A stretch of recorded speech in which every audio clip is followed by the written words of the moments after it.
நம்மளோட மூத்த பத்திரிகையாளர் திரு ஷபீர் இணைகிறார். வணக்கம் திரு ஷபீர். இந்த நீக்கத்தை எப்படி பார்க்குறீங்க? அதனூடாக இப்போ செங்கோட்டையன் தெரிவித்தது நாளை அலுவலகத்திலே கட்சி அலுவலகத்திலே பிரஸ் மீட் பண்ணுறேன், செய்தியாளர் சந்திக்கிறேன் அப்படின்னு சொல்லியிருக்காரு. யோசிச்சு தான் அதை சொல்கிறாரு. எடப்பாடிக்கு ஒரு நெருக்கடி கொடுக்கணும்னு முடிவு பண்ணிட்டாரா? எப்படி பார்க்கலாம்? இல்ல, திரு இபிஎஸ் அவர்களுக்கு நெருக்கடி கொடுக்க வேண்டும் அப்படின்றத இன்னைக்கு நேத்து முடிவு பண்ணல. ஒரு நீண்ட காலமாகவே அந்த செயல் திட்டத்தோடு தான் திரு செங்கோட்டையன் அவர்கள் செயல்பட்டு வந்து கொண்டிருக்கிறார் அப்படின்றத நம்ம தொடர்ந்து பார்க்கிறோம். அதிமுகவுடைய முக்கியமான கூட்டங்களில் அவர் பங்கேற்காதது, தேர்தல் வியூக கூட்டங்களில் அவர் வந்து கலந்து கொள்ளாதது, தொடர்ச்சியாக அவருக்கும் திரு இபிஎஸ் அவர்களுக்கும் இருந்த அந்த மனஸ்தாபம் அது கொஞ்சம் கொஞ்சமாக ஒரு பெரிய விரிசலாக மாறிவிட்டது அப்படின்றது வெளிப்படையாகவே தெரிகிறது. அது மட்டும் இல்லாம ஒரு பக்கம் அவங்க வந்து கூட்டணியை உறுதி செய்ததுக்கு பிறகு, பாஜகவுடனான கூட்டணியை உறுதி செய்ததுக்கு பிறகு பாஜக தலைவர்களை டெல்லியில போய் சந்திக்கிறது, சென்னையில வரும்போது சந்திக்கிறது, தனியாக சந்திக்கிறது, தனியாக ஆலோசனை நடத்துவது, இந்த மாதிரியான சில விஷயங்களை எல்லாம் அவர் வந்து செய்து கொண்டிருந்தார். ஆனா அவருடைய அஜெண்டா என்ன அப்படின்றத அவர் கிளியரா சொல்லாம இதையெல்லாம் வந்து அவர் தொடர்ந்து செய்து கொண்டிருந்தார் அப்படின்னும் போது திரு இபிஎஸ் அவர்கள் இந்த ஒரு தருணத்துக்காக தான் காத்து கொண்டிருந்தார் அப்படின்னு நான் பாக்குறேன். இப்ப நேற்றைய தினம் பசும்பொன்னில் முன்னாள் அஇஅதிமுகவுடைய ஒருங்கிணைப்பாளர் திரு ஓபிஎஸ் அவர்களையும், அதுக்கப்புறம் டிடிவி தினகரன், அப்புறம் சசிகலா அம்மையார் அவர்களையும் சந்தித்தது அப்படின்றது உங்களுக்கு வந்து இந்த ஒரு தருணத்துக்காக தான் திரு இபிஎஸ் அவர்கள் காத்து கொண்டிருந்தார். ஏன்னா அதுக்கு முன்னாடி அவர் மேல நடவடிக்கை எடுத்தார். கட்சிக்குள் வந்து இபிஎஸ் வந்து தான் தோன்றித்தனமாக சில நடவடிக்கை எடுக்கிறார், ஒரு எதேச்ச அதிகாரத்துடன் செயல்படுகிறார் அப்படின்ற குரல்களும் வெளியே வருவதற்கான வாய்ப்புகள் இருக்கிறது. ஏன்னா அவர் அவர்கிட்ட பேசி சமாதானப்படுத்தலாம் அப்படின்னு தான் சொல்லுவாங்க.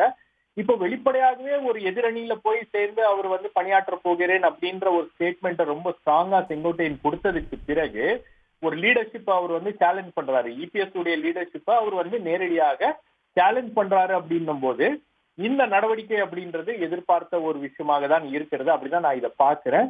அடுத்தது திரு செங்கோட்டையன் அவர்கள் என்ன செய்ய போகிறார் அப்படின்றது அவருக்கு தெரியல. இது வரைக்கும் வந்து பாஜக அவருக்கு என்ன உத்தரவாதம் கொடுத்திருக்காங்க, என்ன உறுதிமொழி கொடுத்திருக்காங்க அப்படின்றது தெரியல. ஏன்னா அதிமுகவுல நடக்கக்கூடிய பல்வேறு பிரச்சனைகளுக்கு பாஜக ஒரு மைய காரணமாக இருக்கிறது.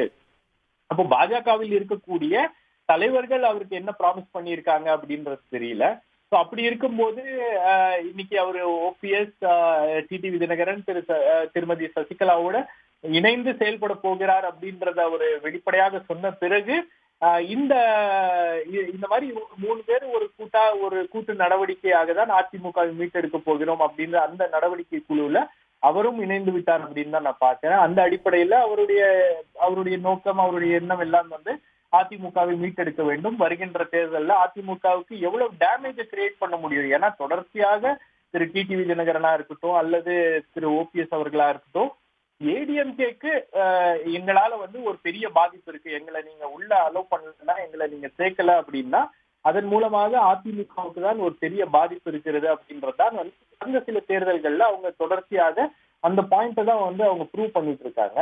ஆனா தற்போது பாஜக அதிமுக கூட்டணி ஏற்பட்டவுடன் அதுல நடந்திருக்கக்கூடிய ஒரு பெரிய மாற்றம் என்ன அப்படின்னு பாத்தீங்கன்னா, திரு ஓபிஎஸ் அவர்கள், டிடிவி தினகரன் அண்ட் சசிகலா இவங்களை மீண்டும் வந்து அஇஅதிமுகவில் இணைப்பதற்கான ஒரு நடவடிக்கை எடுக்கப்படுமா அப்படின்னு உள்துறை அமைச்சர் அமித்ஷாவிடம் கேட்கும் போது, இது அதிமுகவுடைய உட்கட்சி பிரச்சனை, நாங்கள் தலையிட மாட்டோம், அவர்களே பார்த்துக் கொள்வார்கள் அப்படின்னு பாஜக வந்து நிலவியதன் காரணமாக தான் தற்போது இவ்வளவு தீவிரமாக இந்த நடவடிக்கை அவர் எடுத்திருக்கிறார் அப்படின்னு நான் பாக்குறேன். அதிமுகவா கே.எஸ். செங்கோட்டையனா அப்படின்னா பாஜகவுக்கு அதிமுக தான் தேவைப்படுகிறார். அதாவது பாஜகவுடைய நிலைமை இன்னைக்கு எப்படி இருக்கு அப்படின்னு பாத்தீங்கன்னா, உங்களுக்கு அவங்களுடைய மாநில தலைவர், முன்னாள் மாநில தலைவர் அண்ணாமலையா அதிமுகவா அப்படின்னும் போது அதிமுகவை தான் வந்து தேசிய தலைமை தேர்ந்தெடுத்திருக்கிறது அப்படின்னும் போது அவருக்கும் கிளியரா தெரியுது.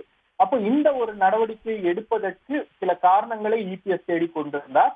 அந்த காரணங்களை திரு செங்கோட்டையன் அவர்களை ஏற்படுத்தி கொடுத்திருக்கிறார் அப்படின்னு தான் நான் பாக்குறேன். அதாவது கட்சியை இருந்து நீக்கப்பட்டவர்களுடன் எந்த விதமான தொடர்பும் வைத்துக் கொள்ளக்கூடாது அப்படின்னு சொல்லியிருக்கும் பட்சத்தில் அவங்களோட இணைந்து செயல்படுகிறேன் அப்படின்னு அவர் வந்து கொடுத்த ஒரு ஸ்டேட்மெண்ட் வந்து ஒரு கட்சிக்கு எதிரான ஒரு நடவடிக்கை அப்படின்ற அடிப்படையில இந்த நடவடிக்கை என்பது அவருக்கு எதிராக எடுக்கப்பட்டிருக்கிறது. அடிப்படை உறுப்பினர் நீக்கம், ஒரு ரொம்ப சீனியர் லீடரு, கட்சியில வந்து நன்கு அறிமுகமான ஒரு நபர், கட்சி தொண்டர்களிடையே பெரிய அளவுக்கு அவருக்கு வந்து அவர் அடையாளம் காணப்படுகின்ற ஒரு தலைவராக கே ஏ செங்கோட்டையன் இருக்கிறார் அப்படின்னா, எந்த விதமான காரணமும் இல்லாமல் அவர் வந்து அவர் தனிப்பட்ட முறையில அவருக்கு பிரச்சனை அப்படின்றதுனால நீக்கி இருக்கிறேன் அப்படின்னா இபிஎஸ்க்கு அது பேக் ஃபயர் ஆயிருக்கும். தற்போது அவர் ஓபிஎஸ், சசிகலா, டிடிவி தினகரனுடன் செயல்படுகிறார் அப்படின்றது வந்து ஒரு ஜஸ்டிபிகேஷனுக்காக அஇஅதிமுக தொண்டர்களிடம் இந்த நடவடிக்கையை ஜஸ்டிஃபை பண்றதுக்காக இபிஎஸ் அதை பயன்படுத்திக் கொள்வார். 2026 தேர்தலை நோக்கி கட்சியை எப்படியாச்சும் வலுப்படுத்தணும் அப்படின்ற ஒரு முயற்சியில தீவிரமாக ஈடுபட்டு இருக்கக்கூடிய இந்த சூழல்ல கே ஏ செங்கோட்டையன் அவர்கள் கட்சிக்கு மாறாக நடக்கிறார், கட்சிக்கு எதிராக நடக்கிறார் அப்படின்ற ஒரு பிம்பத்தையும் அவர் வந்து இதன் மூலமாக கட்டமைக்க முயற்சி செய்கிறார். அதன் மூலமாக இந்த நடவடிக்கை எடுத்தது சரி அப்படின்றதுதான் இபிஎஸ் உடைய ஒரு நிலைப்பாடாக இருக்கும். அப்போ இவரு கே ஏ செங்கோட்டையன், ஓபிஎஸ், டிடிவி தினகரன், சசிகலாவுடன் தான் இணைந்து செயல்படக்கூடிய ஒரு வாய்ப்பு அதிகமாக இருக்கிறது அப்படின்னு பாக்குறேன். அப்படி இல்லைன்னா வேற ஏதாவது ஒரு கட்சியில போய் சேரணும், அவர் எந்த கட்சிக்குள்ள அவரை சேர்த்துக்கு போறாங்க அப்படின்றதும் ஒரு கேள்வியாக இருக்கிறது. கண்டிப்பாக நன்றி திரு ஷபீர், உங்களுடைய விரிவான பார்வைக்கு நன்றி. உடனுக்குடன் செய்திகளை தெரிந்து கொள்ள சன் நியூஸ் பெல் ஐகானை கிளிக் பண்ணுங்க.